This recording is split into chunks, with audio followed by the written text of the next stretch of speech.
dire deux mots un peu des actions de sensibilisation et de l'événementiel qui est prévu par le parc sur cet automne. Donc ça s'appelle l'Automne des Calanques, dans le cadre duquel vous vous êtes inscrit à la conférence d'aujourd'hui.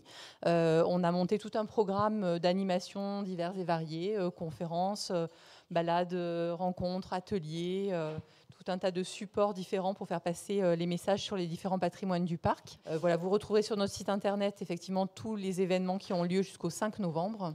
On a aussi une conférence sur le loup à la grotte Cosquer, fin novembre. Voilà, un beau sujet. Voilà, et vous dire qu'effectivement, on s'appuie dans le cadre de cette automne des Calanques sur tous nos partenaires, tous les lieux qui sont amenés dans de très jolis lieux comme celui de la Fondation, à accueillir des événements, parce que le parc ne dispose pas à l'heure actuelle de maison de parc, pas encore, voilà. Ça ne saurait tarder. On commencera par d'investir les lieux d'une maison de parc qui n'est pas la maison de parc centrale dont on pourrait rêver au parc national, mais qui est un début. C'est une maison de parc qui est située à La Ciotat, sur les hauteurs de Sainte-Frétouse, qui sera livrée en 2025, dont les travaux ont commencé, sur lesquels il y aura à l'étage des équipes du parc, mais en rez-de-chaussée un petit espace muséographique qui présentera les différents patrimoines du parc, notamment ceux spécifiquement sur le territoire qui est situé entre Cassis et La Ciotat. Voilà. Et par rapport à cette maison de parc, à sa réhabilitation, on a lancé une collecte de fonds, pas tant pour les fonds, mais en fait pour impliquer les citoyens qui sont intéressés à participer au projet. On vous laissera quelques documents et Magali, qui est parmi nous, pourra éventuellement vous renseigner, qui a un logo comme moi, sur la démarche de collecte de fonds sur la maison de parc, qui s'appelle aussi la Villa Michel Simon, puisque c'est une maison des illustres liée au cinéaste Michel Simon, qui nous a été en fait cédé par bail amphithéotique par la ville de La Ciotat, et que nous allons investir en conservant tous ces éléments de patrimoine qu'accueille ce lieu. Voilà, je cède la place à l'équipe pour vous parler de cet outil de sensibilisation qui est le plan de paysage sous-marin. Je vais juste rajouter un détail très pratique. Donc on a tout ce temps d'échange qu'on va faire maintenant à l'intérieur. Et puis après, on a préparé aussi un temps plus informel pour continuer à discuter autour des choses un peu à manger et à boire. Voilà. Et je vous donne. Merci. Merci beaucoup d'être aussi nombreuses et nombreux. Donc on est réunis aujourd'hui ici à la Fondation Camargo. Un grand merci déjà à Camargo pour l'accueil si chaleureux. Voilà, on est instantanément dans l'ambiance à la maison et à la fois au boulot créatif. Ça ne doit pas être facile tous les jours de travailler, de créer, mais on se sent vraiment bien accueillis. Aujourd'hui, on est réunis en fait parce que on est dans une expérience de paysage. C'est une formule qu'a élaborée la Fédération française du paysage. C'est l'association qui regroupe les paysagistes concepteurs, conceptrices et assimilés. Donc c'est un peu comme le syndicat des paysagistes ou l'ordre des paysagistes. Ça n'existe pas. C'est une fédération. On fédère les différents modes d'être paysagiste, soit dans des agences de paysage. Alors paysagiste, c'est architecte, paysagiste concepteur. On peut être dans une agence de paysage ou dans une collectivité territoriale, dans une mairie, ou bien dans un parc naturel, un parc national. On peut travailler dans une structure de conseil ou dans une entreprise de jardin ou bien dans une pépinière. Il y a plein de modes d'exercer. Et donc cette formule expérience de paysage, elle est née il y a 15 ans, à Paris d'abord, et puis après à Marseille il y a une dizaine d'années. Et c'est un mode de transmission de projets de paysage en train de se faire. C'est un forum ouvert sur la boîte à outils du projet de paysage à toutes les échelles, du jardin au grand territoire. Aujourd'hui, on se situe plutôt dans cette dimension-là du plan paysage et du grand territoire.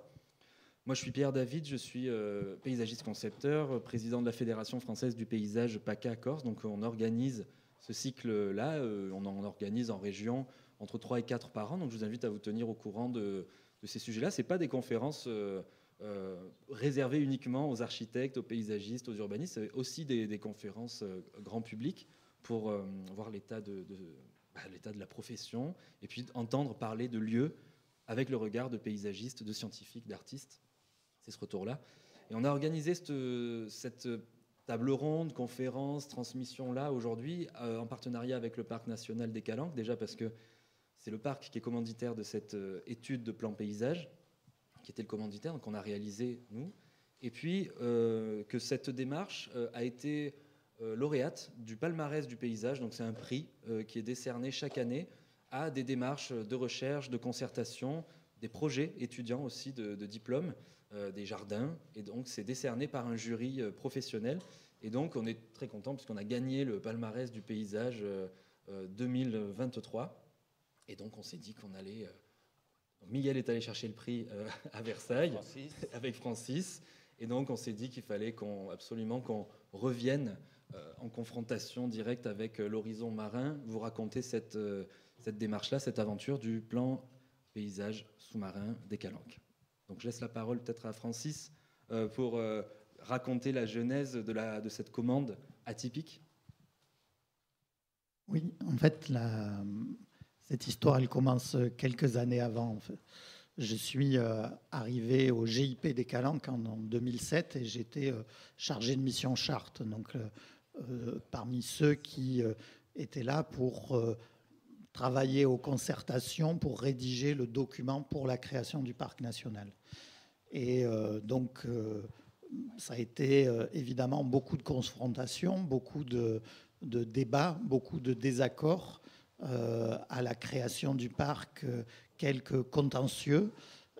Et en rentrant en fin 2012, après quelques mois de ce parc existant, où on n'avait pas encore de directeur, on n'avait pas encore d'agent du parc, parce que le temps que la machine se mette en place, était arrivé sur mon bureau un papier du ministère chargé de l'écologie qui proposait de faire un plan de paysage. Et donc, je me suis dit que ça serait vraiment... faire un plan de paysage serait une bonne idée parce que regarder le paysage, c'est regarder dans la même direction et que c'était quelque chose d'une très bonne idée alors que on avait, en créant ce parc, laissé pas mal de fantômes dans les placards, de mécontentement, de désaccords sur le nombre d'espèces à chasser ou chassables, sur les limites exactes du parc, sur les questions de limites de zones de non-pêche, etc. Mais que aussi on avait eu ce même problème avec les gestionnaires. Donc, le parc national existait sur un territoire qui était déjà protégé, sinon il n'aurait pas été possible de le faire.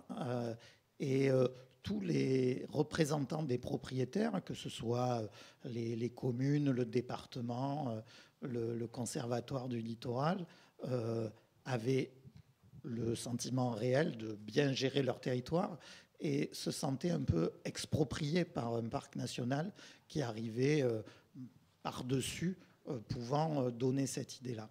Et donc, voilà, le premier plan en 2013, on a lancé, entre 2013 et 2015, lancé un plan de paysage terrestre.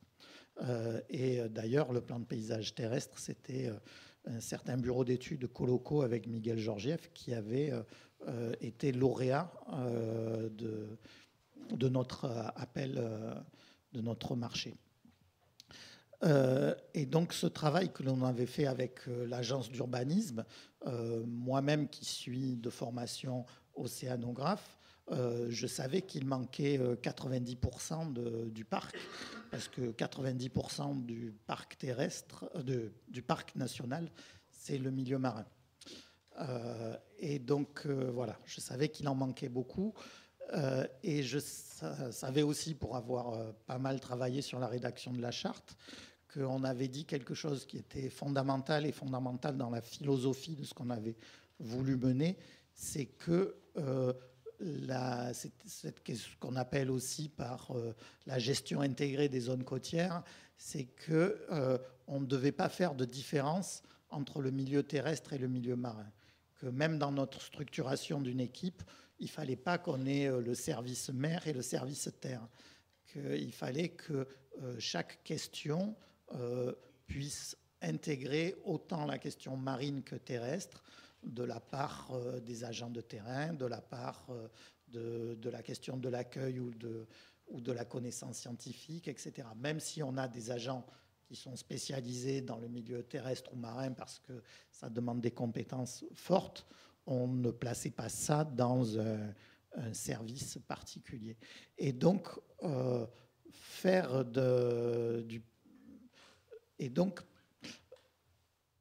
ne pas avoir traité le paysage sous-marin et marin dans le cadre de ce premier plan de paysage était un manque.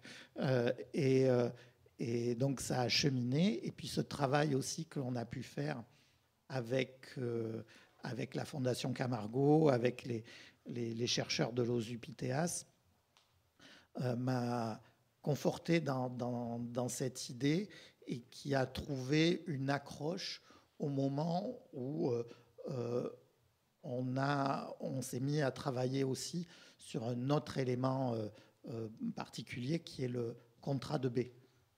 C'est-à-dire que l'agence de l'eau et puis les collectivités, les villes, la métropole ont travaillé, se regroupent pour essayer de permettre la bonne qualité de l'eau et donc de la baie. Dans ce cadre-là, c'est là que l'on a plaidé pour avoir des financements sur la réalisation de ce plan de paysage sous-marin qui nous a permis de lancer ce travail-là avec cette idée-là, donc de poursuivre ce qui avait été fait. Donc on a fait un nouveau marché et auquel a candidaté une personne assez farfelue, assez folle pour relever le défi. C'était l'équipe de Miguel avec laquelle on a pu faire ce travail.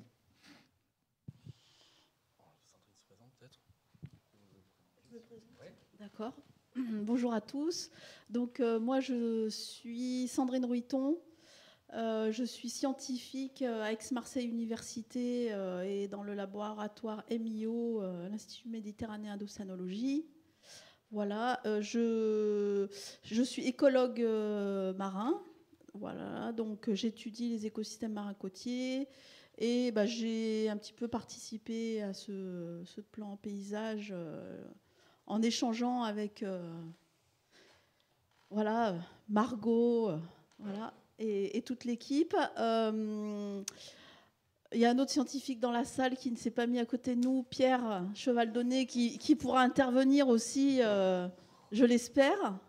Voilà, donc moi, ma spécialité, c'est plus les écosystèmes peu profonds, les roches infralittorales, les herbiers de Posidonie, un peu le coralligène. Voilà. Pierre, c'est beaucoup les grottes, le coralligène. Donc, oui, alors si je suis au conseil scientifique du parc national des Calanques, vice-présidente du groupe maire, donc très impliquée sur le territoire et par mes recherches, je sillonne également les eaux du parc et je pourrais vous en dire un petit peu plus peut-être après sur la notion de paysage en écologie. Voilà. Grand merci. Alors, je tiens à corriger, Francis, ce n'est pas une personne qui a candidaté. J'ai le bonheur et le malheur simultané d'être mandataire de cette équipe, qui a un rôle est très honorifique et très visible, mais un peu ingrat d'articuler tout ce cocktail de personnes aussi différentes. Donc, on a répondu donc Coloco, qui est déjà une structure avec plusieurs intervenants, donc principalement des paysagistes, dont Margot Bida est ici présente et qui a surtout fait les illustrations de la fin. Elle nous en parlera tout à l'heure. Andromède Océanologie, qui est un bureau d'études d'océanographie. Ils font beaucoup d'études sur les milieux sous-marins. Gilles Clément et aussi Pierre David, qui a travaillé beaucoup dans l'interface avec les différents acteurs et qui a fait tous les entretiens du plan de paysage, donc il vous en parlera un petit peu plus longuement. Je vais prendre le fil un peu d'une présentation de ce document assez pléthorique qu'on a édité, qu'on a fini par éditer. Grand merci Francis pour toutes les révisions, corrections et éditions qui est disponible sur le site du Parc national des Calanques, ainsi que sa synthèse. En 2017, il n'était pas nouveau de parler des paysages sous-marins. Ce n'est pas quelque chose qu'on a inventé. Les Américains, d'ailleurs, ils parlent de seascape, ce qui est quand même assez intéressant de par leur langue qui s'adapte à cette agglomération de concepts et dans lequel le paysage nous proposait de passer de ce qu'étaient les représentations du parc comme espace marin et terrestre, mais on avait ces cartographies qu'on connaît par cœur de ces tapelas bleus qui ignorent complètement ce qui se passe sous la mer. La première cartographie mondiale des fonds sous-marins, elle date de 1977, donc c'est avant-hier, je ne dis pas hier, il a été fait par une femme dont j'oublie le nom tout de suite, mais à partir de dessins d'artistes, avec des explorations au travers de sonar. Donc c'est la carte que vous avez à droite. On a coutume de dire qu'on connaît moins bien les fonds sous-marins que la Lune. Et donc, toute cette ignorance-là, c'est ce qui m'a intéressé énormément. Comme disait Francis, non pas comme une approche farfelue, mais comme une approche de recherche au niveau de ce que peuvent apporter la découverte des paysages sous-marins pour eux-mêmes, mais aussi en rétroalimentant notre connaissance des paysages terrestres. La commande de plan de paysage, le plan paysage, c'est un outil qui a été inventé dans les années 90, qui a été réactivé dans les années 2010 et qui maintenant s'est démocratisé dans les collectivités. Un plan de paysage, c'est à la fois un plan, une carte des paysages, forcément dynamique, élaboré de manière concertée avec les habitants, les riverains, les acteurs, les gestionnaires, les experts, les services de l'État, les scientifiques. C'est une commande spécifique que les collectivités passent à des équipes de paysagistes et pluridisciplinaires, comme on le voit là. Et à chaque étape de l'élaboration du plan de paysage, il y a de la concertation spécifique. Et les 3 étapes immanquables d'un plan de paysage, c'est un diagnostic partagé, l'élaboration d'objectifs de qualité paysagère, c'est-à-dire c'est quoi les caps qu'on se donne ensemble, on écrit noir sur blanc ensemble, des objectifs larges et flous, volontairement, mais ambitieux. Et ensuite, la déclinaison sous forme de plan d'action, avec un S à action. Et donc ça, c'était notre mission, le chemin de fer de notre mission. Ça, c'est un peu le sommaire de ce qu'on va vous présenter. Vas-y, passe. Donc, très brièvement, pour revenir à ce que disait Francis tout à l'heure par rapport à la géomorphologie et l'histoire, on est dans un fragment de ce trait côtier de la Méditerranée française, mais c'est l'extrême nord de la Méditerranée avec le début du golfe du Lion et cette côte rocheuse par rapport à la côte occitane qui, elle, est sableuse. Vous voyez ici d'autres expériences de zones de protection des aires marines, mais qui soit n'ont pas le statut de parc national, soit ne partagent pas cette combinaison de recherche terrestre et sous-marine. Ce qui est hyper original dans le parc national des Calanques, c'est la proportion, comme disait Francis, entre la part terrestre et la part marine. Le parc national de Port-Cros, qui est tout proche, on est vraiment sur une frange, sur un cœur de parc terrestre, insulaire, et sur une frange marine, sous-marine, alors que là, on est sur des dizaines de milliers d'hectares marins qui sont en cœur de parc et dans l'aire d'adhésion. 43 000 hectares. On a l'habitude de prétendre connaître les paysages sous-marins par l'imaginaire. Ils ont fait preuve d'innombrables représentations, aussi bien fantastiques, monstrueuses, artistiques. Vous avez ici un petit peu une mosaïque de l'habitude qu'on a d'imaginer ces représentations-là, tout aussi fausses que justes, puisque c'est un monde invisible. Et donc, on partait un peu de cet énorme ferment de représentation qui approchait le monde sous-marin par une question symbolique. Ça, c'est les images de Nicolas Floch. Donc, vous avez le catalogue là. Et cette photographie-là, ce qui nous intéresse, c'est d'un côté la banalité de ces paysages-là. La plupart des espaces sous-marins du parc national, mais en général, c'est des espaces qui ont déjà soi-disant un intérêt écologique. Et tous ces espaces-là qui représentent la grande majorité des paysages, ils ne sont pas visités. Vas-y. Ce qu'il faut comprendre, alors, donc, c'est cette question de la façon dont on approche les paysages sous-marins, c'est le récit dont on s'équipe, qu'on fait collectivement, avec des interventions, des séquences, des fragments d'un récit collectif à imaginer qui finit par être cette édition-là. Et donc, toute une série d'ateliers en salle, en mer, avec des plongées qui nous invitaient à nous interroger collectivement et sur la réalité de ces fonds-là, mais aussi sur l'idée de paysage. Ce qu'il faut comprendre, c'est que quand on peut plonger, on plonge à quoi les spécialistes 40 mètres, c'est déjà beaucoup. À partir de 40 mètres, c'est des appareils, des robots qui vont prendre des photos. Donc finalement, c'est des paysages qui ne sont quasiment pas vécus dans leur épaisseur, dans leur troisième dimension. On va le voir sur des segments. Ça, c'est tous les enrichissements qu'on a fait à partir d'entretiens qui ont alimenté les différentes constellations de vision. Ça, c'est par exemple la représentation des fruits d'un travail collectif dans lequel on essayait d'identifier, de repérer au niveau cartographique les différents motifs paysagers, les différentes composantes de ces paysages-là.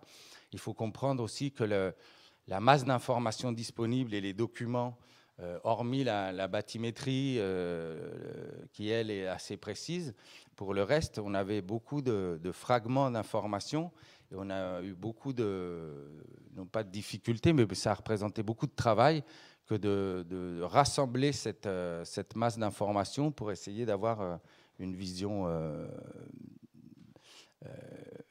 comment on pourrait dire, uniforme de ces paysages-là. Ça, c'était une dimension vernaculaire du paysage sous-marin qu'on est allé chercher chez un ancien marin-pêcheur qui aujourd'hui est membre de l'équipe du Parc national.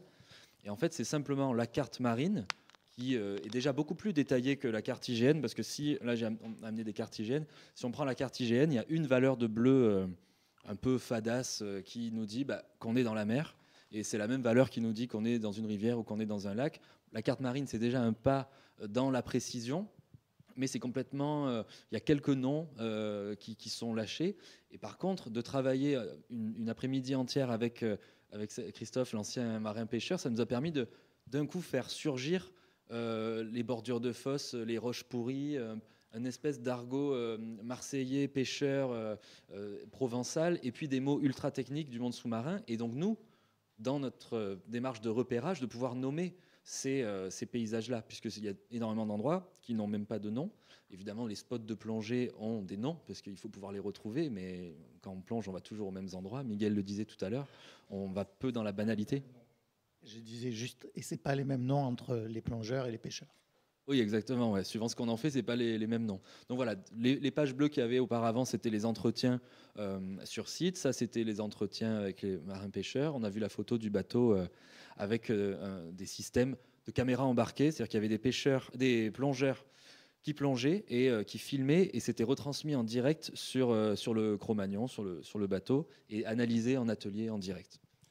Là, vous voyez un petit peu une représentation en 3 dimensions de ce qu'on évoquait tout à l'heure avec Francis, où vous voyez les hauts fonds de la Cassidaigne, où il y a le phare, là, ce qu'il vous expliquait tout à l'heure, et puis la façon dont cette cette ancienne rivière a tranché cette gorge, ce canyon de la Cassidaigne. Et on passe on le verra tout à l'heure sur des coupes, assez rapidement dans l'emprise du parc à 1250 mètres de fond. Cette étude, et ça a été un travail très important fait avec les écologues et avec Andromède qui nous a permis d'identifier en quoi ces différentes structures topographiques, en quoi les courants, la façon dont se déploient les échanges entre espèces fabriquent des habitats. Donc c'est une notion qui est empruntée aussi au milieu terrestre et dans lesquelles il y a différents types de richesses écologiques à préserver. Certaines l'ont déjà été avec des zones de non-pêche.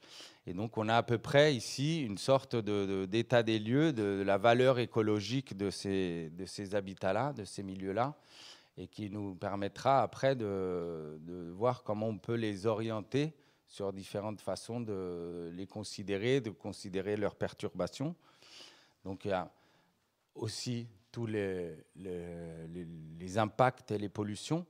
Il y a des pollutions assez évidentes sur le pourtour des masses urbanisées, mais il y a aussi des pressions dues aux pratiques nautiques, aux pratiques marines, aux pratiques de plongée même.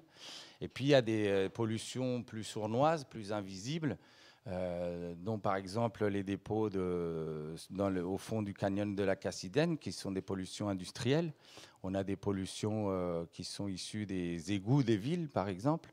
Et donc, c'est dans les baies, dans ces espaces concaves, qui sont plutôt plats et où il y a des plages, que se sont installées historiquement les villes et qui concentrent les pollutions. Alors c'est une carte qui est évidemment dynamique parce que c'est un milieu en constante transition, on va dire, par rapport à l'élément de l'eau. Et donc, l'ensemble de ces pollutions ne sont pas toujours présentes en même temps. Des fois, il y a des pics de pollution. Mais en tout cas, il était très important de pouvoir afficher les menaces qui se posent sur les milieux sous-marins. Cette première étape de cartographie, ça a été en parallèle du lancement et de la réinterrogation un peu philosophique de qu'est-ce qu'un paysage sous-marin, est-ce que le mot paysage est adapté. Ça a été d'aller chercher toute cette donnée-là chez les services de l'État, parfois en interface avec l'armée, d'aller chercher des disques durs de données chez la COMEX parce que c'était trop lourd en transfert. Voilà, ça a vraiment été d'arpenter, d'aller chercher ces données-là, de les empiler, de les rendre visibles. Évidemment, on n'est pas sur un système d'information géographique calibré, hyper scientifique. L'idée, c'est d'avoir sur une double page un panorama du cœur du parc, à la fois sur les écosystèmes qui les constituent, la page d'avant, et puis les sensibilités et les dangers. Après cette étude cartographique qui a la même mise à distance aérienne qu'en milieu terrestre, on n'est pas encore immergé dans le milieu marin. Là, cette petite citation qui est à gauche, le bleu de la Méditerranée est de qualité unique. Et d'après les plongeurs qui ont pu aller s'aventurer dans d'autres mers, sa profondeur et son éclat n'ont pas leur pareil. On a toujours forcément l'idée que plus loin c'est plus beau, tous ces paysages sous-marins tropicaux. Mais en fait, ici, tous les plongeurs expérimentés nous témoignent de cette singularité des paysages sous-marins et de ce bleu de fond qui serait un peu l'équivalent du bleu du ciel ou de l'horizon dans lequel on est immergé. Alors, tu peux passer. Et assez rapidement, on comprend que cette transition entre l'espace terrestre et l'espace sous-marin est quelque chose de dynamique, comme vous l'a expliqué Francis tout à l'heure. Et on a ici une sorte de petite coupe, de petite tranche symbolique des points les plus hauts terrestres là, avec le mont Carpiagne, et puis du canyon de la Cassidaigne, qui ne finit pas de s'enfoncer dans la limite du parc, il continue beaucoup plus profondément après. Mais on a à peu près ici une sorte de tableau à moitié imaginaire de ce qu'est la topographie du parc national. avec quelque chose qui est très intéressant et qui est vraiment l'emblème du parc, qui est cette interface entre les falaises, les archipels, et qui est vraiment ce qui est valorisé au niveau des paysages aériens. La masse d'eau, elle a des particularités. Si quelqu'un veut les expliquer, qui est plus compétent que moi, mais il y a une question essentielle de luminosité et la façon dont la masse d'eau absorbe les différentes fréquences lumineuses. Ce qui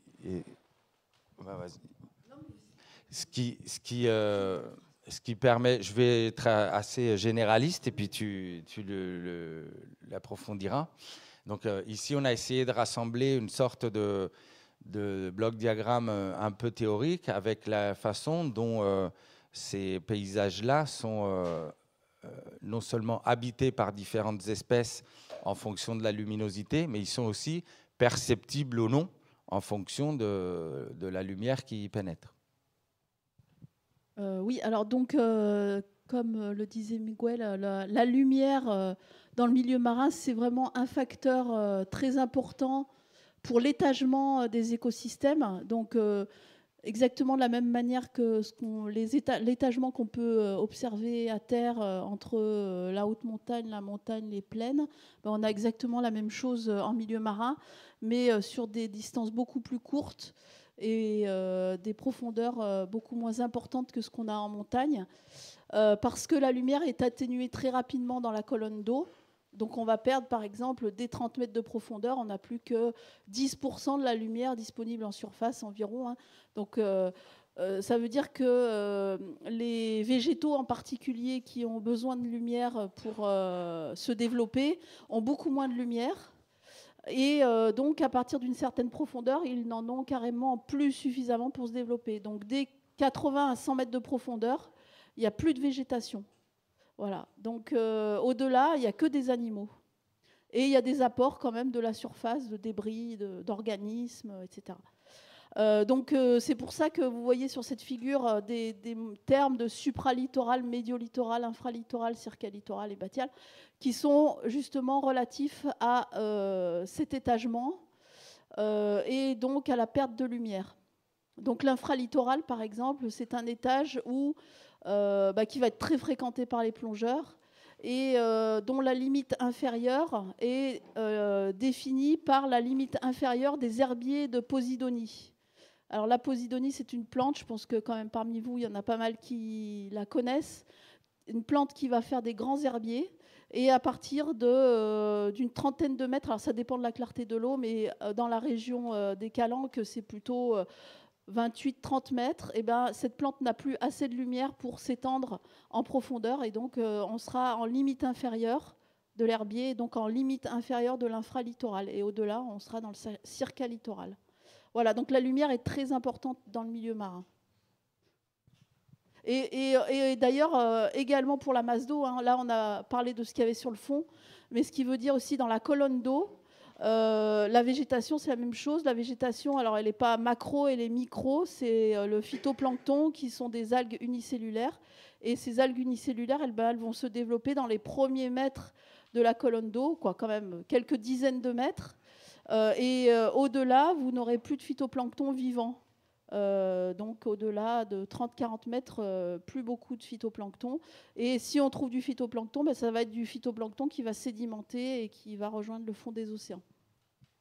Jusque-là, on n'a presque pas parlé de paysage et on se retrouve dans cette situation-là d'être un peu dans une sorte de milieu antigravitationnel dans lequel on n'a pas de point fixe, on ne fait que dériver. Le sens de la vue, il est très limité justement par la masse d'eau, au bénéfice d'autres sens comme le tactile, la température sur le corps ou le sonore. Et donc autant de perceptions qui renversent un peu la définition du paysage telle qu'elle est établie par la Convention européenne. Peut-être que tu peux nous la rappeler. Il y a une définition très officielle de notre métier pour le paysage et un morceau de... Oui, c'est une portion de territoire telle que perçue par la population ou une partie de la population. Et donc tout est dans le perçu. Et cette question de la perception, évidemment, elle est extrêmement différente suivant où on est, hors de l'eau ou dans l'eau.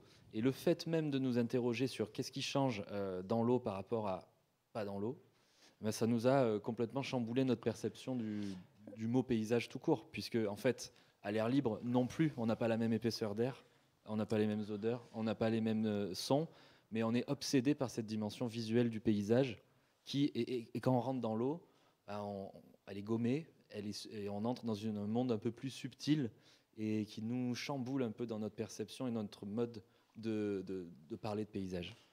Tu peux passer. Sachant que le paysage, historiquement, c'est une notion qui vient de la peinture, qui vient de cette représentation de ce qu'on a devant soi. Et petit à petit, quand on est dedans ce paysage, on a quelque chose qui se renverse complètement, dans lequel il y a non seulement une difficulté de voir loin, mais il y a une nécessité d'être dedans, de voir au-dessus, dessus, et d'être dans une perception dynamique. Et ça nous a énormément interrogés par rapport à la considération de ce que pouvait être l'échelle de ce paysage-là. Il y a d'autres images, voilà, celle-là, je pense qu'elle est assez explicite par rapport à la façon dont on se retrouve face à cette image, finalement, qui est habitée, dans laquelle on est introduit par le fait même d'être plongeur, et dans laquelle on retrouve toute cette complexité de perception, aussi bien dans la distance que dans l'épaisseur. Francis, tu parlais tout à l'heure de la notion d'horizon dans le concept de paysage. Là, je viens de rappeler la définition de la Convention européenne du paysage qui date des années 90, qui a été réactualisée depuis. Le paysagiste Michel Corajou, Miguel, tu parlais du mot de paysage. Un paysagiste, à la base, c'est un peintre qui peint le paysage. C'est pas quelqu'un qui étudie, qui dessine et qui transforme comme nous, on le fait aujourd'hui. C'est un peintre de paysage. Et Michel Corajou, le paysagiste, il a écrit un bouquin qui s'appelle Le paysage, c'est là où le ciel et la terre se touchent. Comment faire un croquis de paysage sous-marin quand on n'a ni ciel ni terre, on a des champs qui se croisent, on a des convexités, des concavités dues par la masse d'eau. Et vous voyez qu'on a bien insisté sur le fait qu'il n'y a pas d'horizon. Il n'y a plus cette rencontre à l'infini de ces deux milieux-là. Et ce qui fait qu'il y a toutes ces composantes-là qui se mélangent en simultané, et dans lequel le cerveau est un petit peu perdu, tellement il y a d'informations et tellement il y a de nouveautés. On comprend bien aussi biologiquement que ce n'est pas du tout notre milieu de vie. En général, on est équipé avec des artefacts pas possibles qui nous mettent encore à distance de cette perception-là, sauf pour les apnéistes peut-être.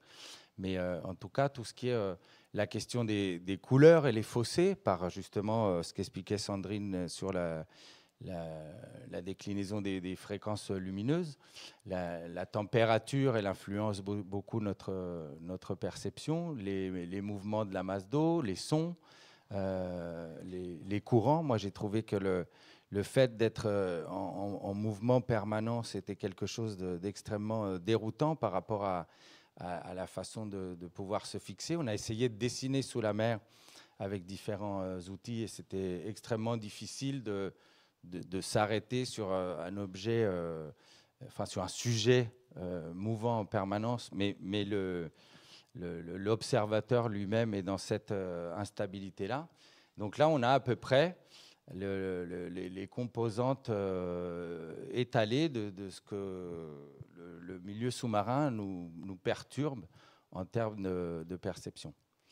Un petit dézoom peut-être en arrière. Donc on a en pointillé, on a le cœur de parc national et l'aire d'adhésion. Et c'est en nommant les régions, les pays sous-marins qu'on a commencé à entrer dans ce qu'on appelle la distinction des unités de paysage. Et il a fallu qu'on déborde, quoi. On avait la Côte Bleue d'un côté, la Rade Nord, la Camargue. Ici, on avait tout ce mélange de configuration de paysages hyper atypiques et hyper concentrés. On va y venir. Là, la distinction avec le canyon, et on plonge vers les plaines abyssales. Et puis ensuite, la côte varoise, encore plus découpées sous forme de rades et de baies. La prochaine image, elle est plus explicite sur ce qu'on a transposé comme outil des plans de paysage terrestres. C'est ce qu'on appelle les unités paysagères. Donc voilà la façon dont on a collectivement rassemblé des paysages similaires sous le terme d'unités paysagères. Il y a plusieurs catégories, il y a plusieurs caractéristiques de ces unités paysagères. Vous voyez toutes les concavités qui ont été historiquement habitées, qui sont ces espaces urbains, qui sont la rade sud de Marseille, la baie de Cassis, la baie de la Ciotat, par exemple. Les caps, les excroissances, les avancées en mer, comme le cap Canaille, les calanques, principalement. Et puis l'archipel du Frioul de Rioux. Et puis après, il y a les hauts-fonds, qui sont ces émergences, ces anciennes collines qu'évoquait Francis tout à l'heure, dont l'îlot du Planier, les hauts-fonds de la Cassidène. Là, on voit à l'horizon des phares émergés, qui ont été des repères pour les marins. Et puis le plateau continental, qui est la grande majorité en termes de surface, et en même temps la moins spectaculaire peut-être en termes de paysage. Et puis cette particularité du littoral des Calanques, d'avoir ce canyon qui pénètre aussi proche de la mer. Dans les séquences vers l'est, il y a d'autres canyons qui existent en allant vers l'Italie, je dirais, mais qui sont jamais aussi proches de la côte. Vas-y, tu peux avancer. Voilà. Donc petit à petit, on a essayé de caractériser la configuration de ces unités paysagères à travers ce qu'on comprenait des différentes informations à une échelle paysagère, à une échelle perceptible comme un ensemble de paysages composés. Donc là, on vous a mis exprès la baie de Cassis pour que vous vous retrouviez dans ce qu'on percevait tout à l'heure dans le paysage réel. Donc vous avez des informations bathymétriques, un peu des composantes de ces paysages-là, en les rassemblant dans une échelle aussi spatiale qui les permet de les considérer comme ensemble. Ça, c'est l'outil du bloc diagramme, donc un espèce un morceau, une tranche de territoire qui inclut la terre et la mer, enfin pas forcément, mais ici obligatoirement. Et donc, on est décliné pour chaque unité de paysage.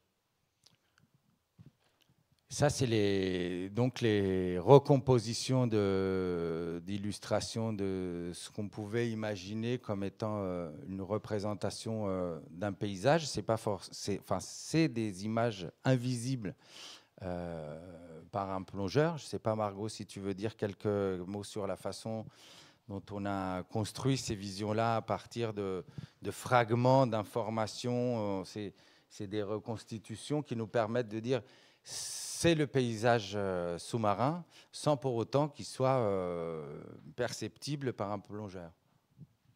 Bonjour. La grande majorité des paysages sous-marins, en fait, sont hors de portée pour les humains. Parce qu'en général, un plongeur, on va entre 40 et 60 mètres, c'est déjà prendre des risques. Après, il faut être un plongeur professionnel confirmé pour dépasser. Donc la majorité des paysages sous-marins qu'on perçoit sont des paysages qui sont proches des côtes, à des petites profondeurs. Donc ça, je pense que la turbidité de l'eau dans le port ne nous permettrait pas de percevoir ce paysage-ci.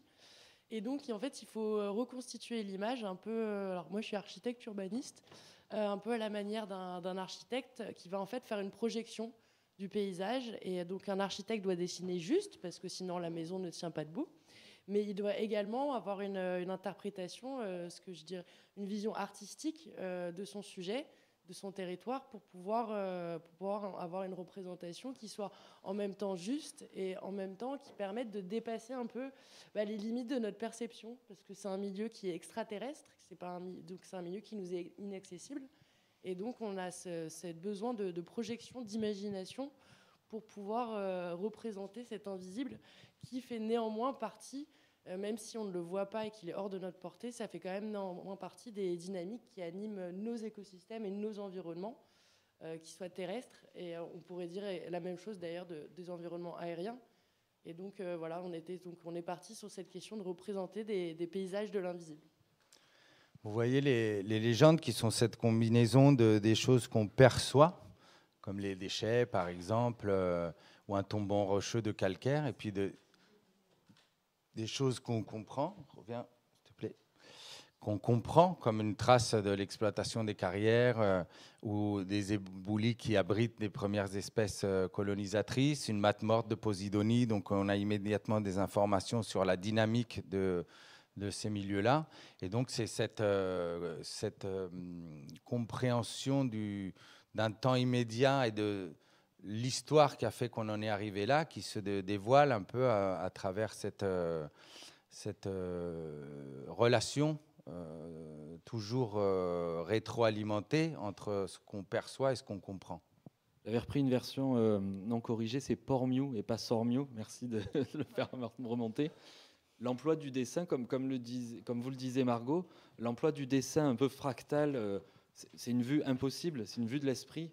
C'est impossible de voir ça en vrai. Et en fait, c'est impossible. Et surtout, même si c'était possible, ça n'a pas été photographié parce que d'avoir sur la même image le bateau qui passe, le bateau stationné, les déchets, et puis les espèces hyper intéressantes qui se promènent avec les éboulis de l'ancienne carrière qui sont venus se reconstituer, on n'a pas cette donnée-là. On a d'un côté les photos des plongeurs qui sont très pittoresques et qui nous montrent le beau de ce morceau de territoire-là. On a de l'autre côté les photos des lanceurs d'alerte, des pollutions. On a de l'autre côté les photos des campagnes scientifiques. On en a énormément utilisé, les photos de Sandrine.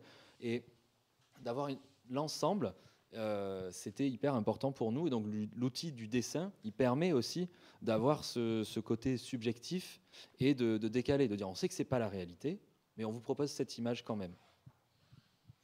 D'ailleurs, tu peux passer, parce qu'il y a un peu cette séquence unité paysagère par unité paysagère.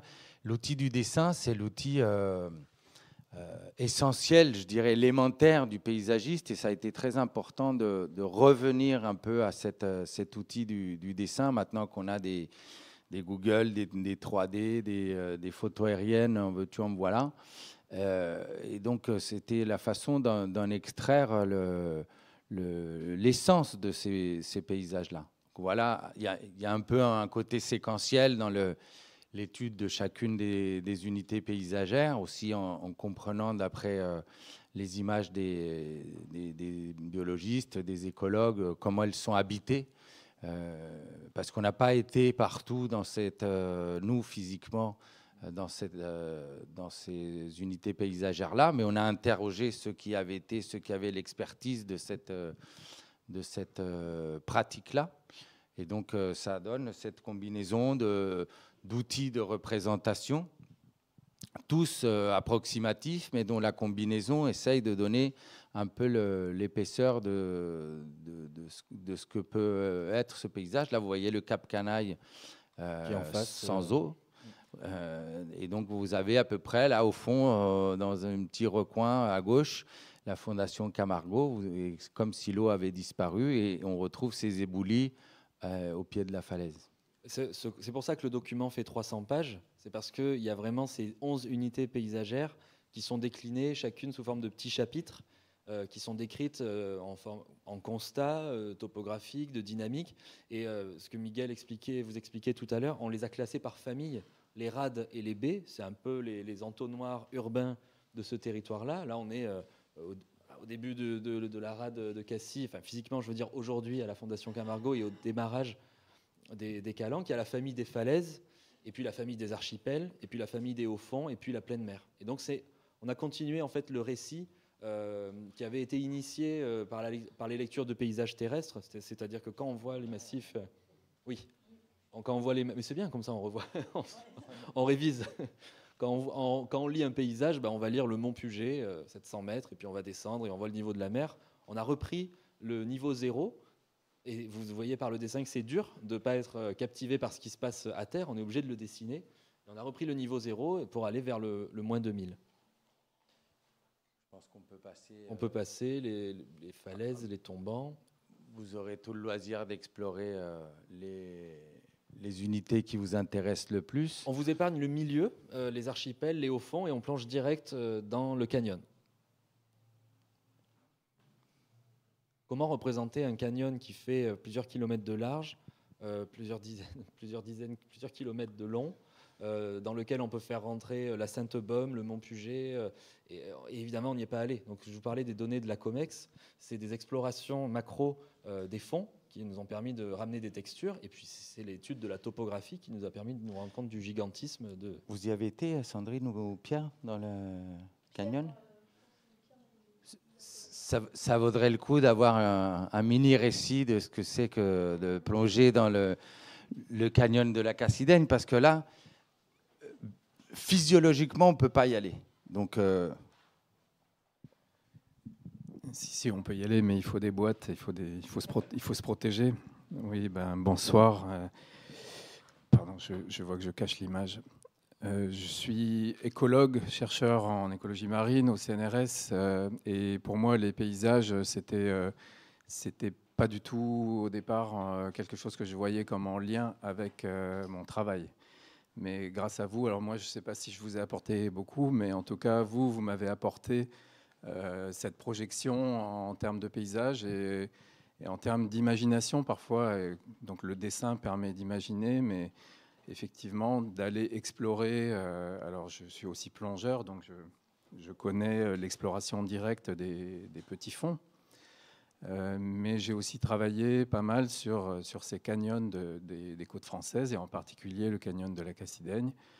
Et donc là, évidemment, on fait ça soit par robot interposé, donc on laisse la machine nous rapporter des bribes de ce futur paysage.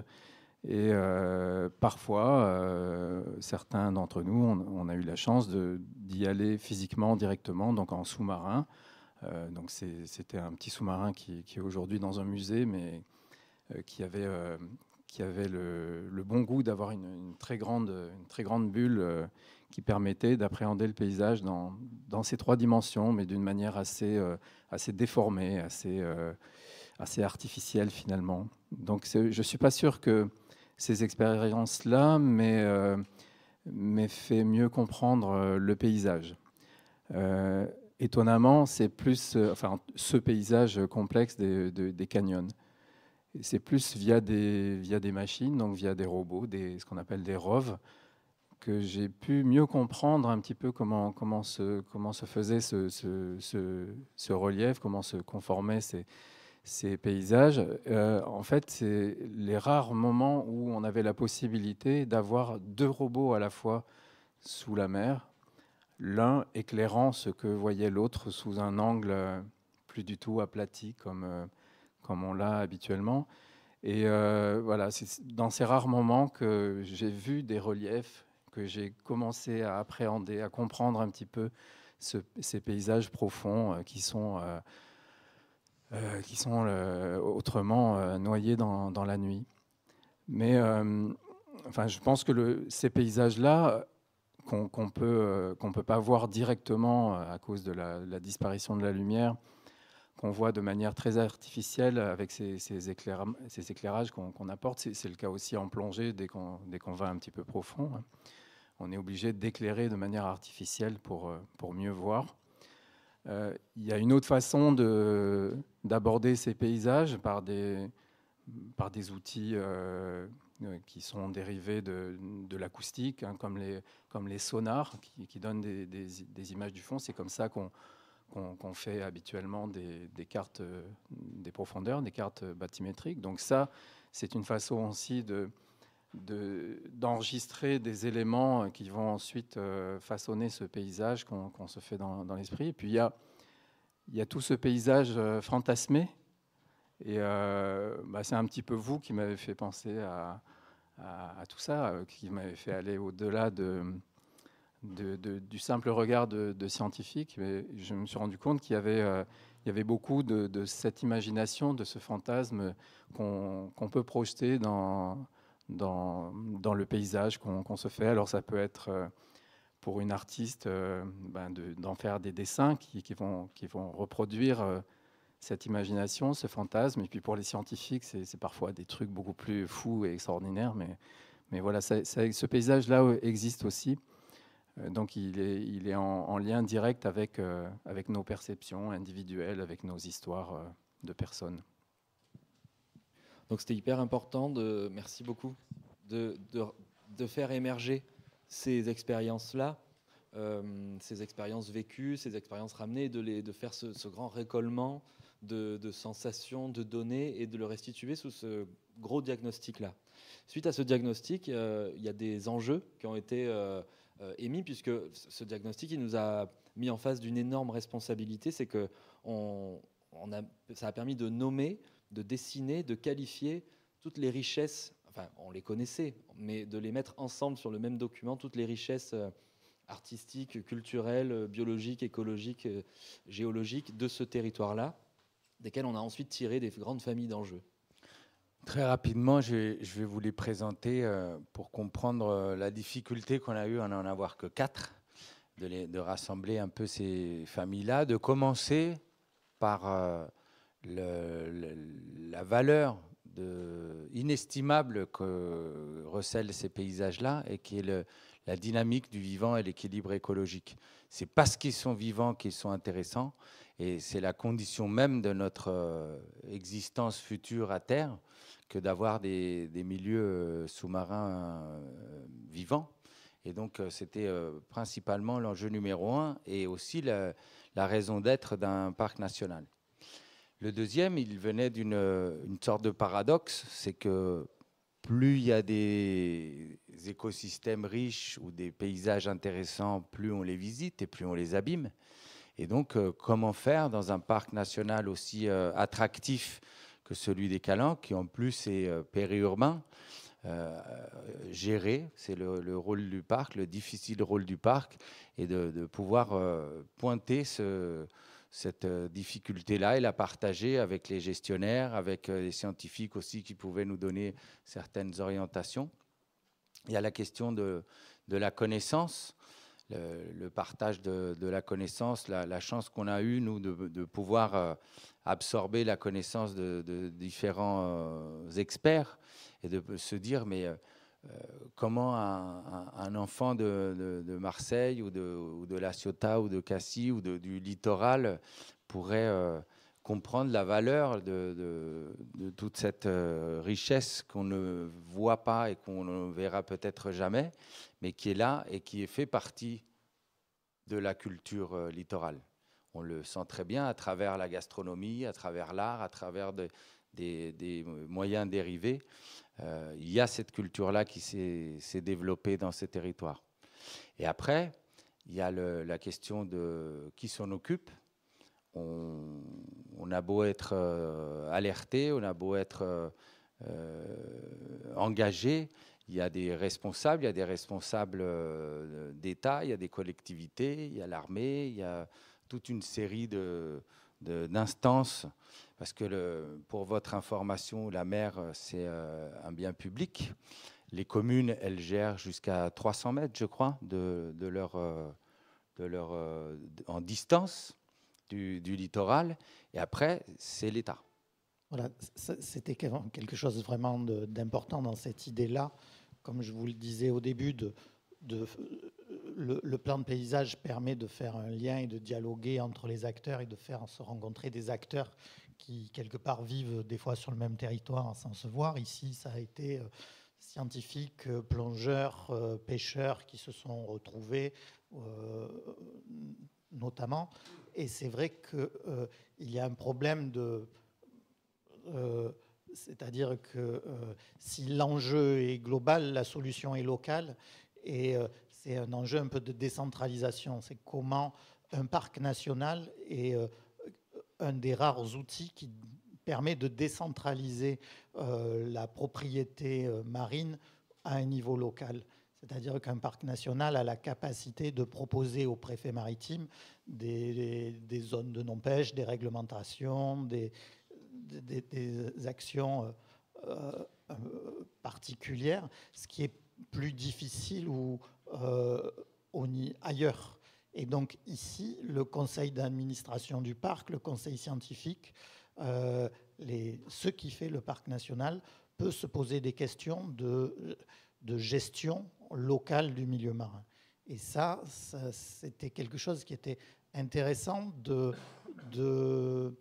d'avoir un outil qui le partage et un outil qui le regarde avec le paysage. Donc on va aller un peu plus vite parce qu'on n'a qu'à la moitié du travail commun et de la présentation. Mais voilà, il y a des cartographies qui représentent ces enjeux-là. Il y a cette difficulté, mais aussi cette richesse de mettre des gens autour de la table qui n'ont pas forcément des intérêts communs. Et donc, tu peux avancer. Juste petite anecdote sur cette carte. Vous avez vu la première carte avec les écosystèmes et les pollutions. Et donc, on avait le canyon de la Cassidaigne avec une espèce de rond rouge entouré. Et là, on a, sur cette carte un peu plus précise, maintenant qu'on a vu un peu ce qui se passait partout, on a une vue d'artiste de la pollution par les boues rouges du canyon de la Cassidaigne. Et ça a été vraiment des échanges. C'est là qu'on voit que le dessin n'est pas du tout à prendre à la légère. Ce dessin n'a pas du tout été pris à la légère par toutes les instances de validation du comité technique. Comment est-ce qu'on représente sur une cartographie, avec un trait d'aquarelle sur Photoshop, une pollution aussi monumentale que celle des boues rouges? Et puis là, à un moment, on nous a dit vous êtes sûr de votre tache rouge là? C'est pile le moment où je crois où Ségolène Royal a re-signé l'autorisation de déversement des boues rouges. Et donc, il n'était pas question de taire ce massacre écologique. Voilà, c'est quelque chose qui a une histoire et on ne va pas faire de politique, on fait de l'écologie ou des paysages, mais c'est la dimension de la pollution des boues rouges du canyon de la Cassidaigne qui a cette valeur écologique inestimable dont parlait Sandrine. Donc, ce que ça révèle, c'est aussi toute notre difficulté à gérer le vaisseau terre en commun, d'autant plus que la complexité historique, industrielle se développe. Mais en tout cas, c'est une image, à un moment donné, de nos contradictions aussi en tant que société, en tant que gestionnaire de tous les intérêts et tous les paradoxes dont on peut être à l'œuvre. Excusez-moi. En fait, le parc avait la possibilité d'empêcher ces rejets à un moment donné. Une petite Ségolène Royal a signé, mais le parc a émis un avis positif. Je ne sais pas quelle a été la position exacte du parc. Oui, bah après, je pense qu'on pourra en parler après, parce que c'est une question pour l'apéro, compliquée. C'est-à-dire que, voilà, on pourra en dire de...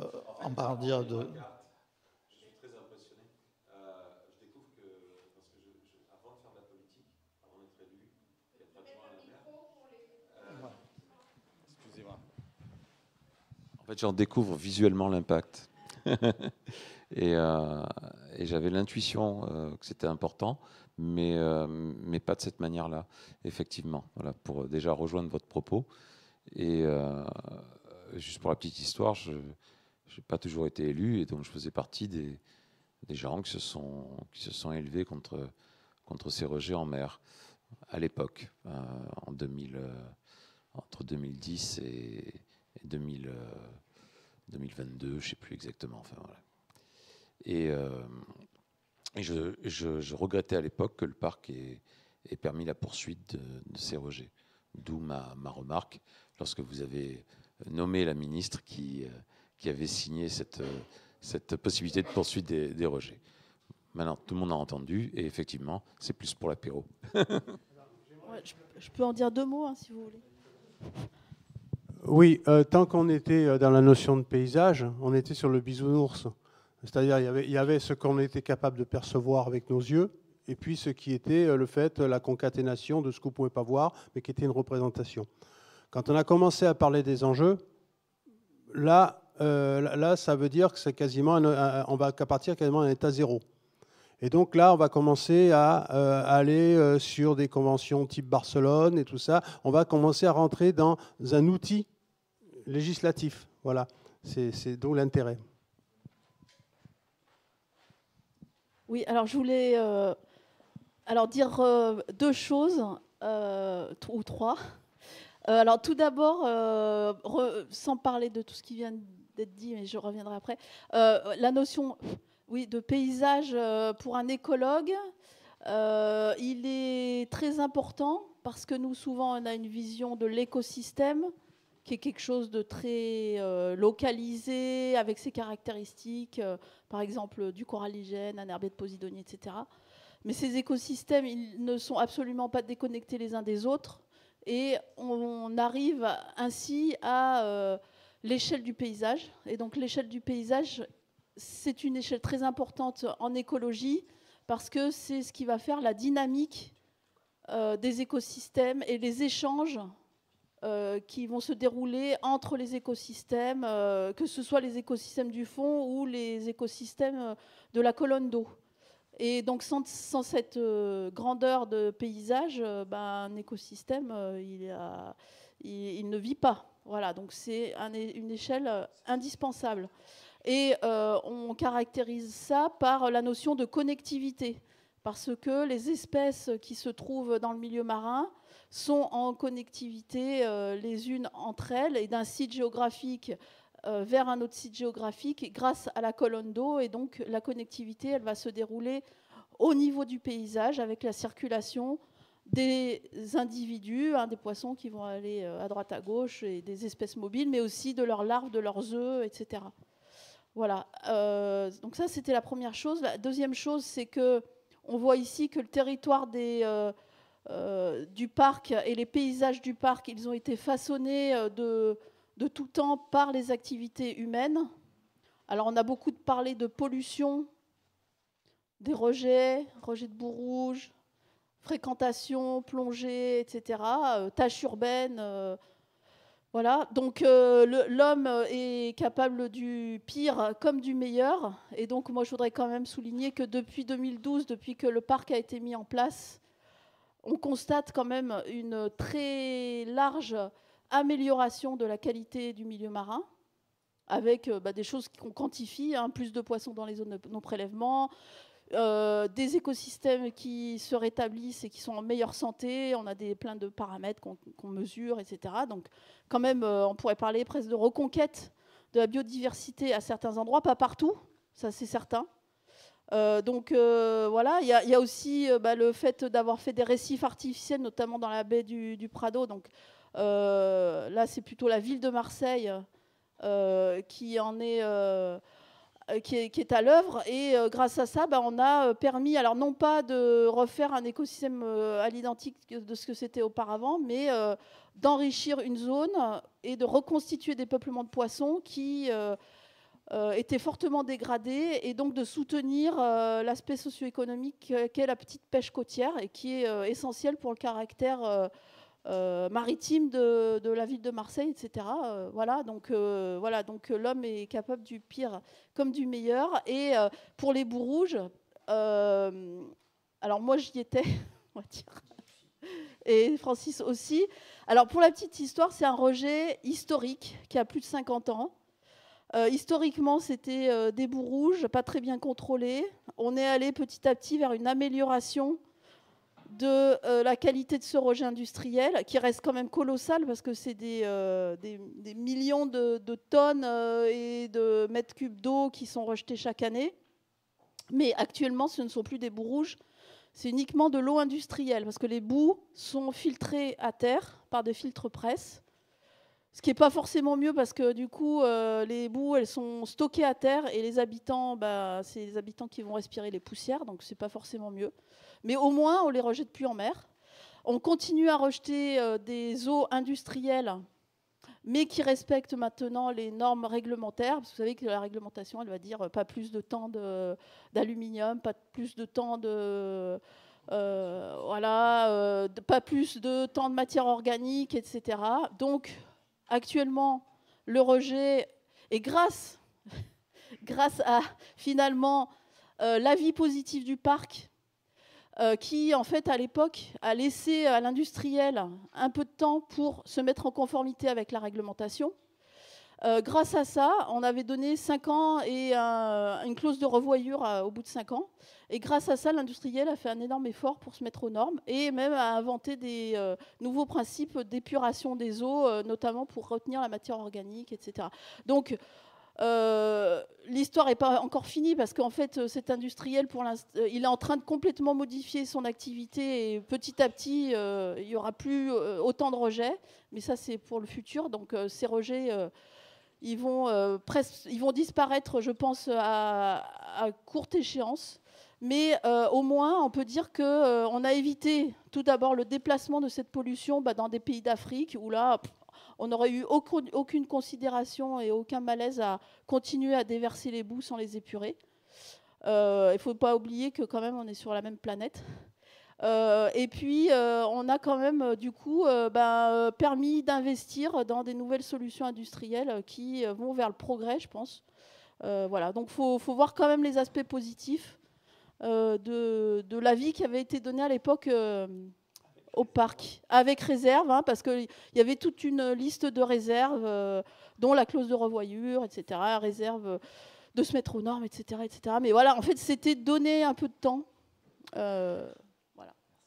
Pour revenir au plan de paysage et la façon dont il pose ces questions-là, évidemment, les boues rouges, c'était les aspects les plus spectaculaires et les plus énormes de ces pollutions-là. Mais après avoir explicité un peu la considération sur les paysages, le côté bisounours, les unités de paysage et tout ça, on se pose là, ensemble, et on se dit, mais qu'est-ce qu'on fait ?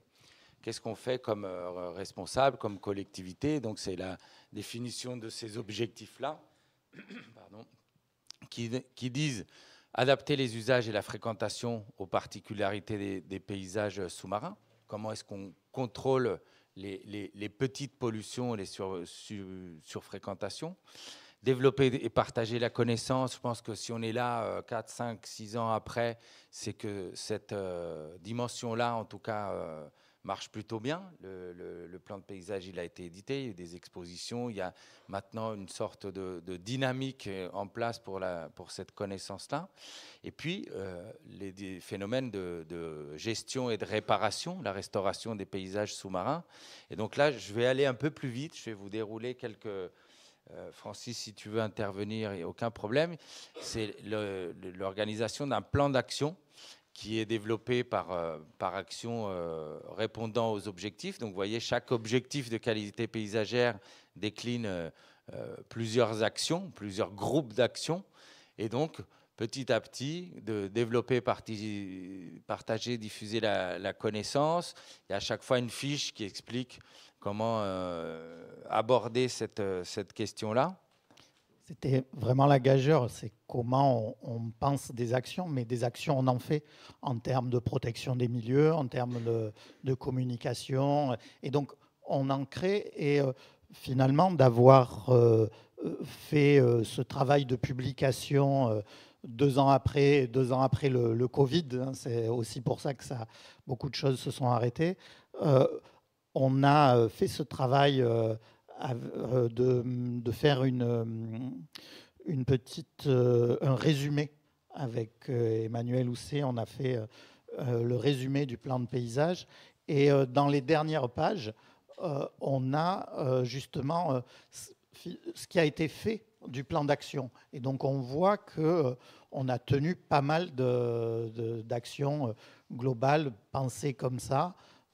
Et que, évidemment, comme dans tous les plans d'action posés et intentés, il y a d'autres idées qui émergent après. Le faisant relire à toute l'équipe du parc à cette époque-là, ça a un peu remis en place les idées, les envies, et ça les a mises dans une dynamique qui a permis d'avancer comme ça, je trouve plutôt très bien, quoi.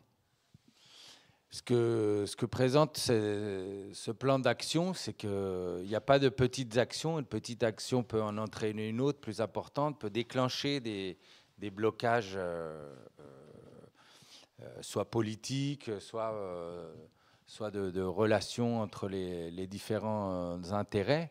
Et donc là, on ne va pas rentrer dans le détail de chacune, mais vous voyez, c'est de la gestion, empêcher la surfréquentation, réduire les vitesses des bateaux, par exemple, pour limiter la pollution sonore.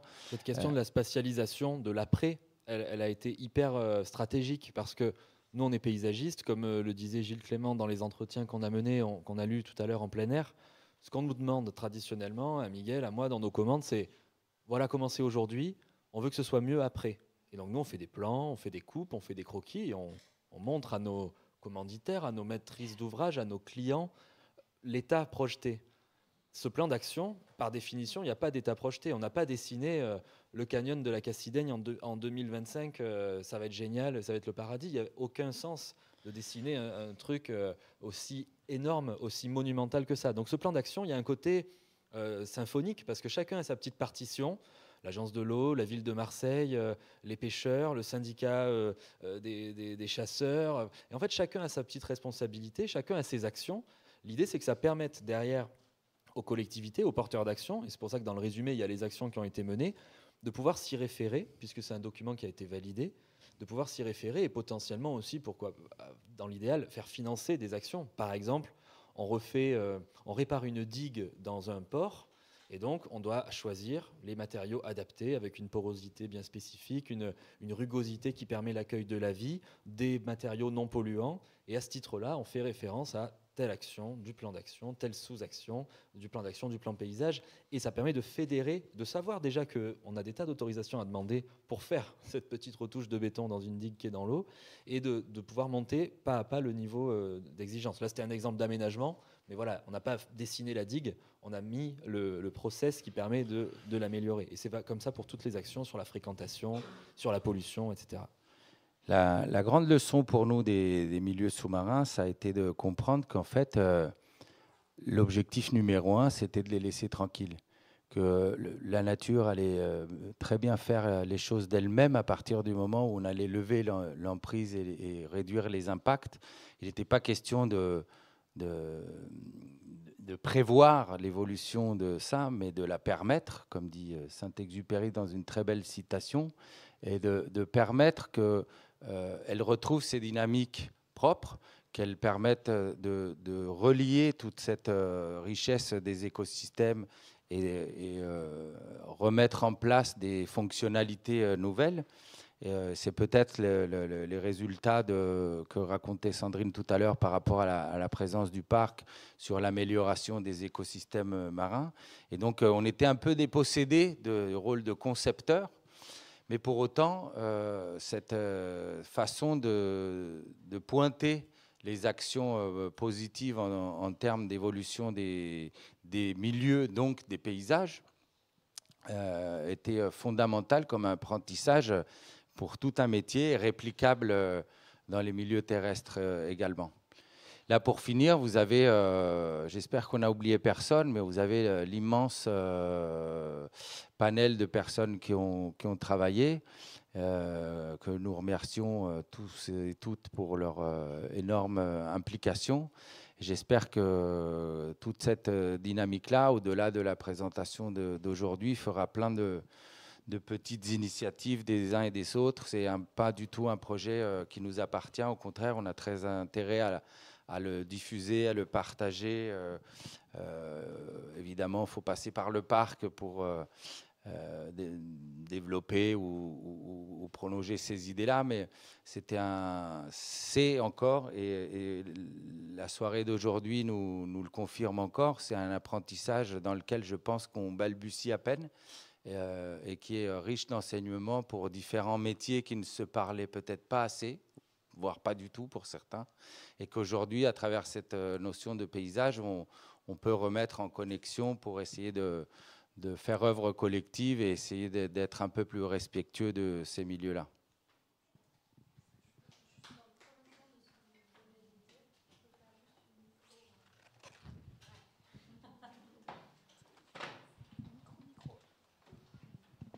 Dans le prolongement exact, je veux juste dire le travail que Francis a fait après, qui est celui de la mise en récit et de la transmission et de la mise en image. Voilà. D'abord, on a travaillé ensemble à en faire le document que vous avez entre les mains pour que chacun voilà, puissent s'en saisir de manière accessible. Mais ensuite, on a travaillé la mise en récit à travers un podcast que vous pouvez écouter. Et Francis en parle très bien, comment donner à voir... oui, je vous dis ça. Sur Radio Grenouille, on a 2 podcasts où on retrouve Pierre et Francis et Septentrion l'association Septentrion qui vous a aidé à explorer les fonds marins. Et on a vraiment une mise en récit du paysage. Et on a vraiment, moi ayant réalisé ces trucs-là, la mise en récit me disait qu'évidemment ça existe totalement. Donc j'espère que vous aurez ce sentiment-là en l'écoutant. C'est une collection de podcasts qui s'appelle De calcaire et de sel, qui est coéditée entre Radio Grenouille, par Radio Grenouille et le parc des Calanques. Et Francis est tout à fait à l'initiative de ça.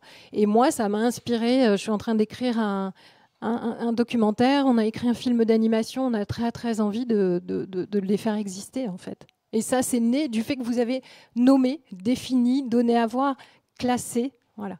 Cette limite entre plan paysage, schéma d'interprétation, stratégie d'éducation à l'environnement, mise en récit, elle est floue volontairement. Les podcasts, sur proposition de l'équipe du Parc National et de la Fondation Camargo, ils vont être diffusés juste après la conférence dans 5 minutes dans le cabanon des Aubagniers, qui est la petite pièce qui se trouve juste là. Donc on pourra les découvrir en buvant un coup. Et les liens sont sur le site du Parc National des Calanques.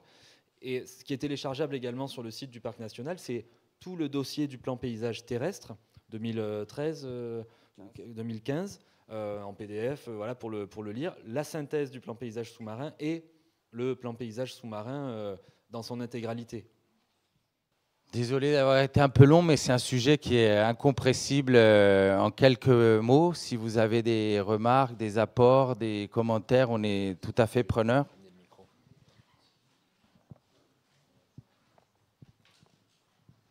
Oui, merci. D'abord, je voudrais vous remercier du travail que vous avez fait parce qu'à mon avis, c'est formidable. Alors, je m'appelle Alain Fédy, je viens de la Pennes-sur-Yvonne et je suis conseiller municipal en charge des questions environnementales. On a parlé de la dégradation des systèmes et on a parlé des bouts rouges. Je ne vais pas revenir là-dessus, mais les bouts rouges, quelque part, c'est rouge, hein, ça se voit, donc... C'est spectaculaire. D'ailleurs, on peut même arriver à les dessiner. Là.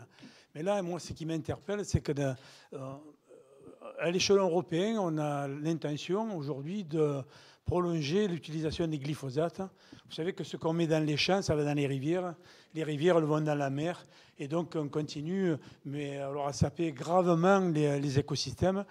Et là, je trouve que, alors je ne sais pas comment on pourrait les peindre, là, hein, parce que c'est pas rouge, hein, mais en même temps, je me posais des questions, mais je trouve que sur ces questions-là, on est un peu à bas bruit, quoi.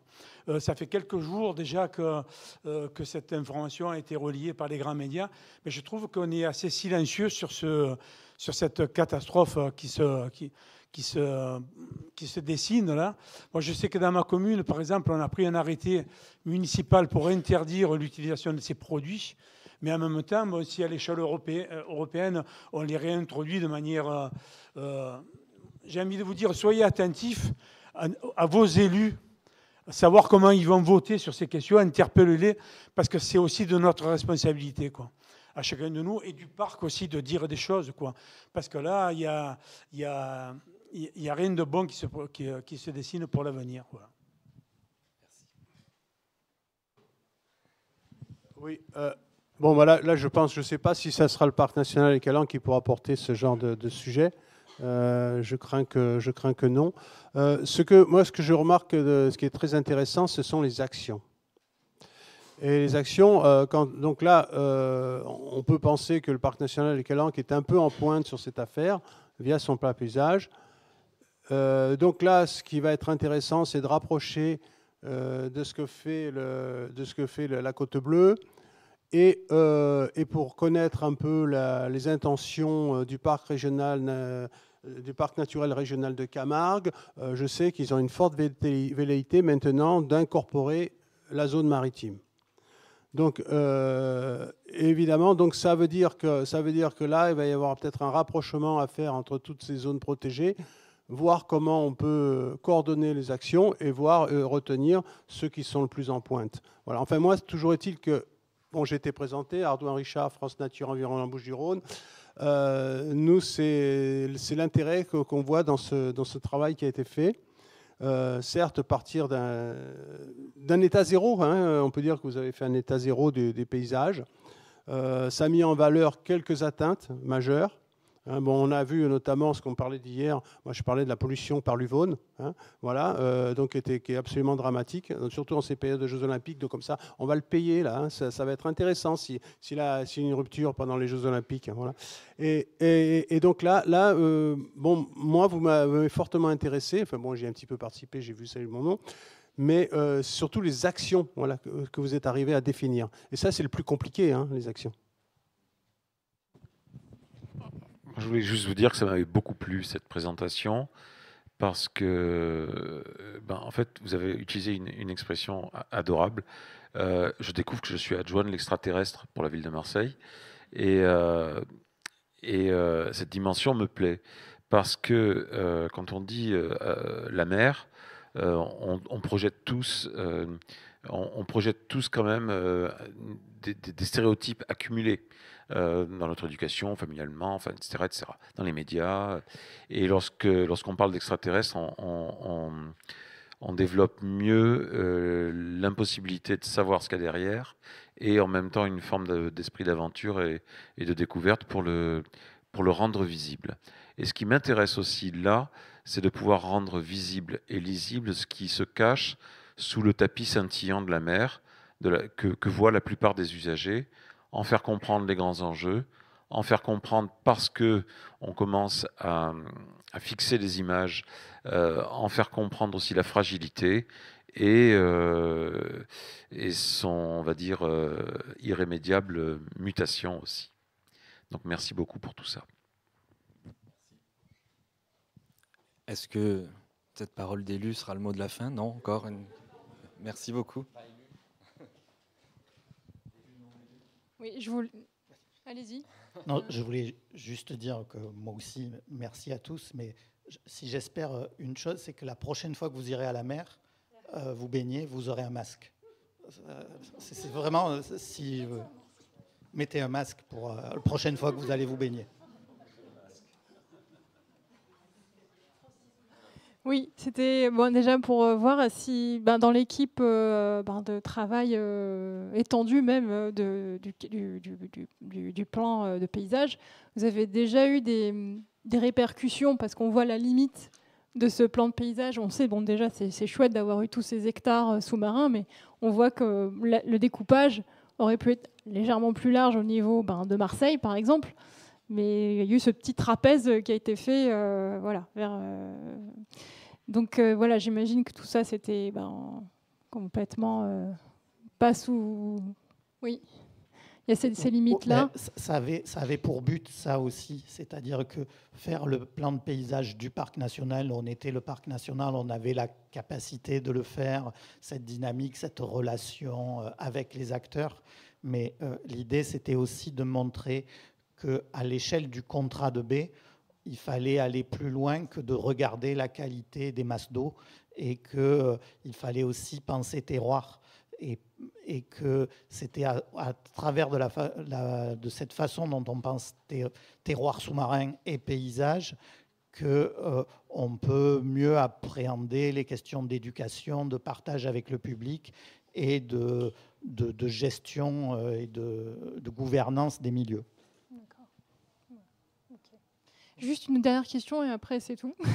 Savoir s'il y avait des pratiques de dragage liées au passage des gros navires sur ce secteur-là ou pas. Alors, à la création, la pêche avec des chaluts de fond, et, sauf le braconnage, sauf pratique interdite, mais est interdite soit à moins de 100 mètres de profondeur, et est interdite à moins de 3000 des côtes. Et donc, dans le cœur de parc, il y a une zone qui était encore ouverte à quelques chaluts avec un système de bouilleur de crue, c'est-à-dire que si le bateau changeait, si le patron pêcheur changeait, si la zone changeait, le droit de chalut s'arrêtait. Donc voilà. Tu voulais dire quoi, Emmanuel ? Oui, on ne l'a pas mis dans le podcast parce qu'on n'a pas trouvé la place, mais je voulais juste parler des aires marines éducatives qui sont un projet extraordinaire. Tu ne veux pas en dire juste 2 mots ? Oui. Donc les aires marines éducatives, c'est un travail que l'on fait, que le parc national, j'arrête de dire on, hein, mais que le parc national et même l'ensemble des parcs nationaux marins et des zones protégées développent. C'est l'Office français pour la biodiversité qui porte ce truc-là avec l'éducation nationale. C'est de proposer à une classe d'être gestionnaire d'un petit coin de mer, ce qui est une forme éducative assez passionnante parce qu'on demande à des scientifiques de venir expliquer des choses. On se pose la question de comment on fait maintenant qu'on connaît, pour protéger. Et c'est un travail passionnant à faire avec des enfants qui est extrêmement éducatif, dans lequel on peut aussi faire du français et des maths hors de la classe. Oui, bonsoir à tous. Jordan Skrupak, je suis paysagiste, concepteur, enseignant à l'école d'architecture de Marseille et représentant de l'association Forêt Méditerranéenne. Je voulais remercier le parc d'avoir pu formuler une commande de plan de paysage de ce niveau-là et aussi interroger peut-être l'équipe de maîtrise d'œuvre. On l'a vu par les témoignages, vos travaux et vos apports ont permis aussi aux scientifiques d'enrichir leur imaginaire et leur expérience. Et ma question, elle s'adresse à vous, c'était savoir quelles avaient été votre métamorphose à l'issue de cette mission, comment vous ressortiez de cette pratique de paysagiste concepteur après cette expérience maritime.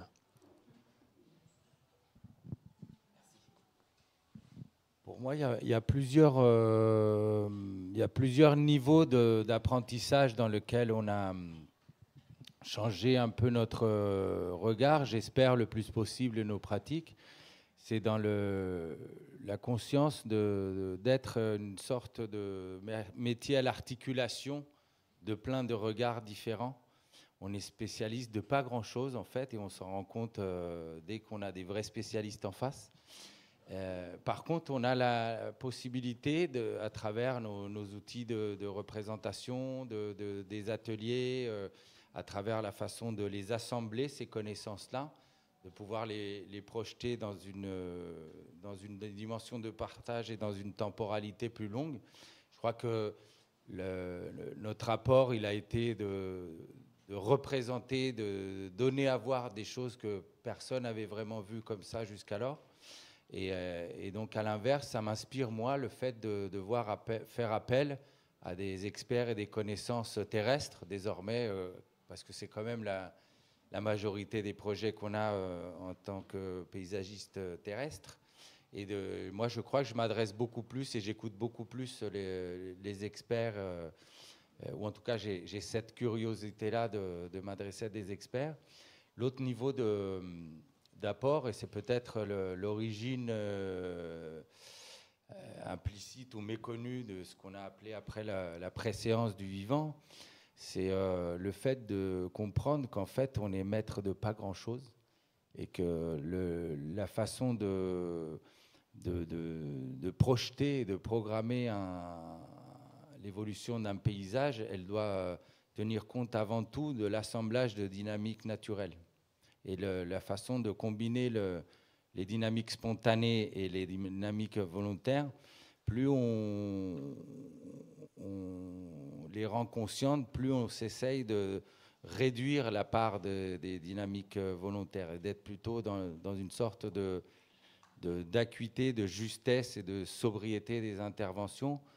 Moi, je crois que c'est peut-être pas le seul projet qui nous fait tendre vers une évolution comme ça de notre métier, vers plus de sobriété, plus de place aux dynamiques écologiques qui méritent parfois de grands travaux. Hein. Je ne dis pas que c'est dans le retrait de l'aménagement, mais il faut aussi parfois désaménager, parfois ménager, comme on dit, et ça a été l'un des projets les plus importants, en tout cas dans lesquels ça a été le plus marquant, le fait qu'on était dépossédé d'une sorte d'illusion de maîtrise qu'on avait cru avoir. D'ailleurs, on s'autoproclame maître d'œuvre, alors que l'œuvre, elle est la conséquence d'innombrables intervenants. Mais bon, voilà. Moi, en tout cas, pour moi, c'est... Ouais, non, mais personnellement, c'est un peu pareil.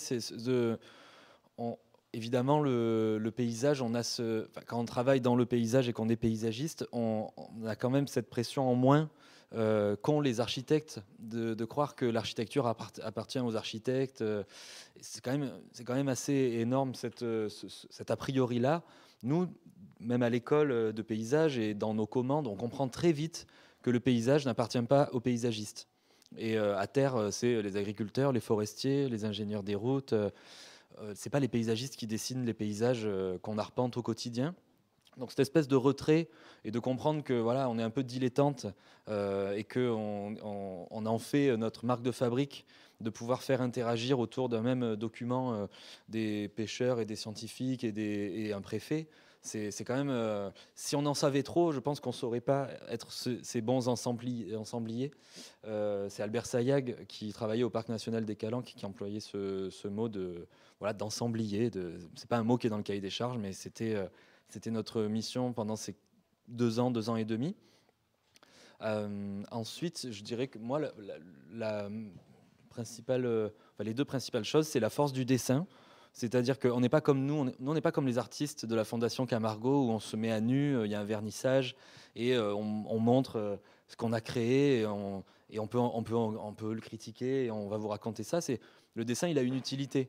Mais quand même, ce degré de création artistique qu'a eu Margot sur les projections, qu'a eu Fabien sur les axonométries au crayon, en fait, c'est ce médium-là qui permet de dire, de rassembler. Si on avait fait d'excellentes photos, je ne sais pas si on aurait réussi. Et puis, on ne sait pas notre cœur de métier aussi. Et c'est vrai que cette entrée-là du dessin, du croquis, qui paraît, on en revient, on la boucle et bouclée avec les peintres du paysage, on n'en sort pas trop. Mais c'est vrai que cette représentation-là, simple du dessin partagé ou du dessin qu'on montre et qu'on va annoter ensemble en atelier, c'est important. Et dernière chose, je suis désolé, je suis un peu long. Moi, ce qui m'a vraiment marqué, dès qu'on a commencé, c'était le besoin de démocratie de la connaissance. C'est-à-dire que très tôt, dans les ateliers, on a été kidnappés par les plongeurs. Parce que les plongeurs et les plongeuses savent ce qui se passe en dessous. Et nous, dans notre équipe, on avait des gens on avait Andromède Océanologie, on avait des paysagistes qui plongent comme Margot. Moi, je ne plonge pas. Miguel, CMI, un peu. Et en fait, simplement d'aller voir les plongeurs et leur dire on va vous parler des paysages sous-marins, mais vous y êtes allés et moi non, c'était passionnant parce que ça m'a complètement interrogé sur la manière de voir les paysages terrestres. Je parle constamment dans mon métier au CAUE du Var actuellement et quand j'étais maître d'œuvre d'endroits où j'ai jamais mis les pieds, mais j'ai la carte, j'ai la photo, j'ai l'axonométrie et j'en parle comme si j'étais allé, mais j'y suis pas allé. Et donc d'avoir quelqu'un, un pêcheur qui dit mais toi tu connais pas, tu n'y es pas allé, un plongeur qui dit ça m'a vraiment marqué. Et tous ces documents-là, ces 300 pages, c'est ça le but. C'est de nous dans la pièce, ceux qui l'ont lu, ceux qui l'ont validé, on en sache un peu plus à la fin qu'au début. Je vais faire court. Juste, moi, alors, je suis architecte urbaniste. Moi, je fais de la projection et de la transformation du territoire. Et donc, pour vous, moi, cette expérience m'a vraiment changé dans la considération des dynamiques qui nous sont invisibles. C'est-à-dire que l'homme a des sens, donc l'ouïe, l'odorat, etc. Mais on n'a pas accès à toute la complexité des dynamiques et du vivant qui sont dans nos territoires. Et donc maintenant, aujourd'hui, depuis que j'ai fait cette expérience, plus jamais je mets des rayures noires quand je coupe dans la terre dans une coupe. Voilà. Ou plus jamais quand je fais une coupe et qu'effectivement j'ai de l'eau, j'essaye de savoir la composition, l'étagement qu'il existe à l'intérieur de cette eau. Et je pense que nos professions de paysagistes, d'urbanistes et d'architectes aussi peuvent, grâce à ce genre d'exercice, s'ouvrir à d'autres méthodes et à d'autres manières d'envisager le projet et le chemin dans le projet.